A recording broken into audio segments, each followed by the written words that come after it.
Reddit stories number 1.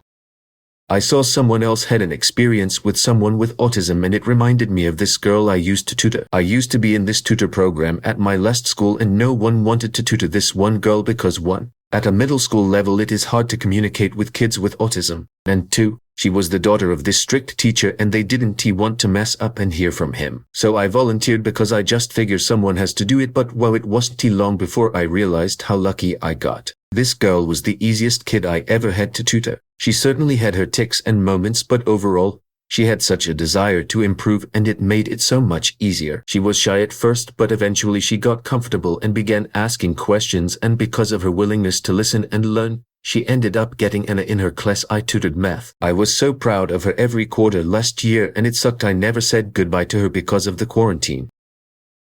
Reddit stories number 2.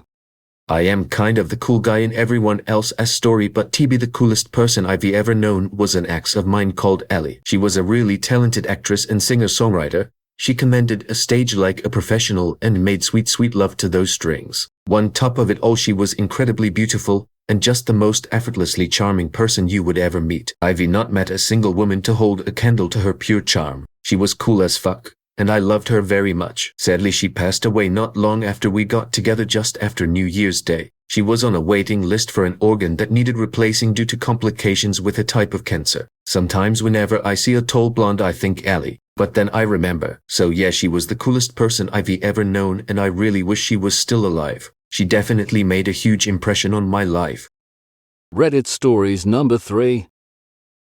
My late abuelo. He was an all-around badass and the things he did in his life could have been made into a movie, but his last words to my abuelita were the sweetest and most fucking romantic things I've ever heard. For some context, he and my abuelita crossed through the desert to come to America from Mexico when my abuela was pregnant with my uncle. Every morning my abuela would tell her, "Stay here and wait for me. I'm going to go ahead and prepare a place for you. I'll come back for you when it is ready." Then he'd hike through the desert until he found a decent spot where he'd build a shelter and then track back to the previous night's shelter and lead her to the new one. In the morning he'd repeat the whole thing, occasionally hunting for food as well. Fast forward 70 years and on his deathbed he's giving his last words to my aunt, uncles, and when he's done he asks my abuela for a kiss before saying one last time, "Stay here and wait for me. I'm going to go ahead and prepare a place for you. I'll come back for you when it is ready." He passed away shortly afterwards. That was about 5 years ago, and since then my abuela has lost most of her memory, but she still kisses his picture nearly every time she walks past it, usually saying something like "Miraculino Elviato."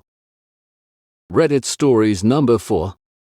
My mom is the coolest person I know. She owned a monkey who would sit on her shoulders while she rode her motorcycle. She also had a pet donkey, and she had a dog who sneezed when she sneezed. As a kid, she pretended to be her older brother to compete in bicycle races for boys and won them. In her 50s, she started playing video games with me. She runs her own business in a heavily male-dominated field, and she's really good at it. She's hardworking, competent and kind to her employees, but she also physically threw a guy out of her office for making a sexual comment about my grandma. She took care of her grandparents on her own.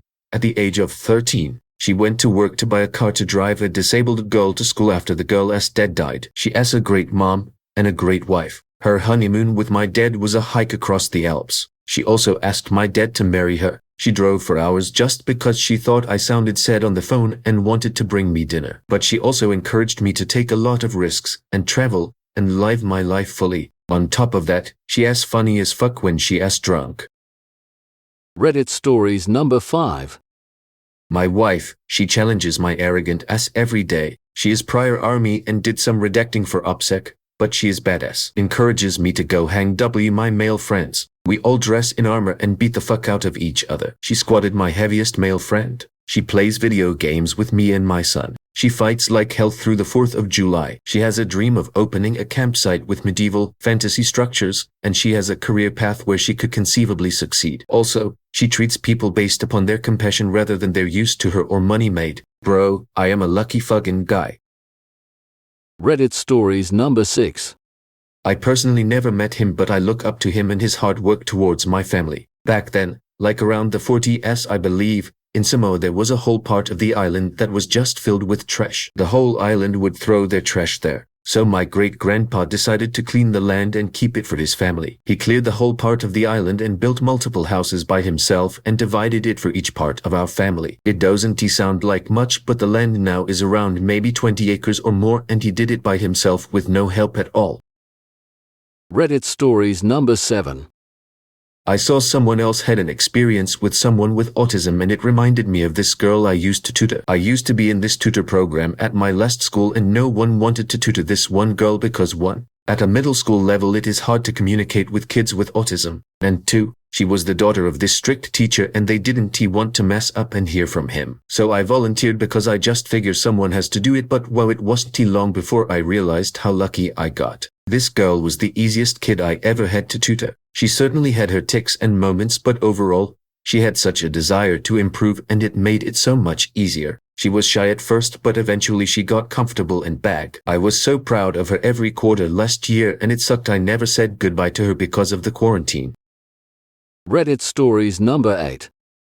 I met a supposedly Russian guy while in South Korea. He introduced himself under a nickname, wouldn't he tell anyone his real name, told wild stories about himself. A group of us went to dinner, more stories, brightest light in the room. To this day I don't know if I have ever met anyone that lives a life as full throttle as this guy. Turns out the day before I met him he had stolen a rich guy's motorbike and gone on a joy ride. That night he broke onto the roof of the building we were all staying in and gave us a show, both staff fire juggling. Turns out he busks to make some extra money, juggling, guitar, music. I follow him online and he doesn't seem to have slowed down. He has been acting in films, traveling more and just living a wild life.